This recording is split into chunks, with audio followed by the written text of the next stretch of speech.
Welcome back guys! Nandito kami sa Philippine Embassy Brunei para sa Lepak Cine. May pa-Kobe pin, may pa-Jollibee na. May pa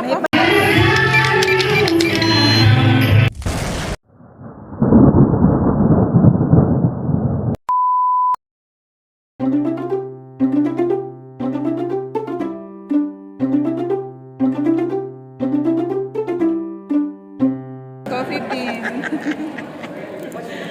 Ayan guys, manonood kami ng sine. Kay Katniel yata ito eh. Hindi yung kay Kim Chu. Kay Kim Chu ata ito, bagong movie.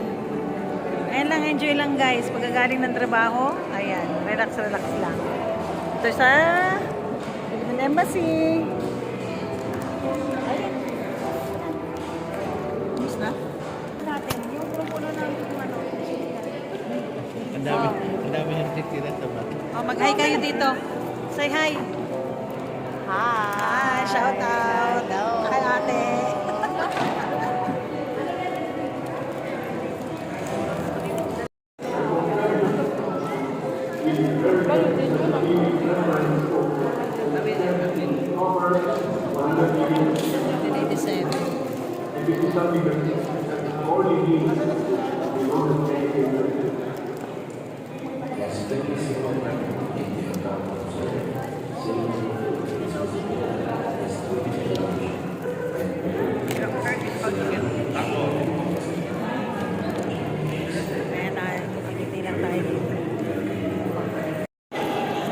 Ayan guys, padami na ang tao dito sa Philippine Embassy Brunei para sa aming inaabangang Lepak Cine.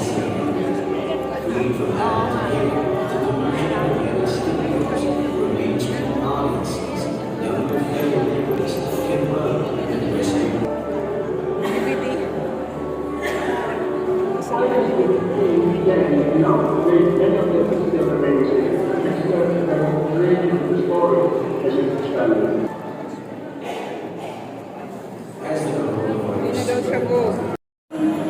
Ay, okay na yan. Okay na nga.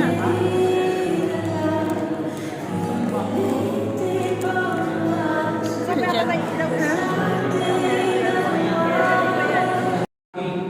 Of course, our welfare officer, Ben, other officers and attachés of the Philippine Embassy, government workers from different departments of the Philippines, colleagues, friends, to our beloved kababayans in Brunei and Darussalam, a pleasant good evening to everyone.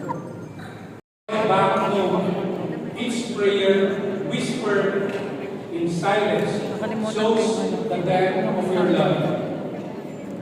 Let this night be a celebration of you, your success, your resilience, your courage, your dreams.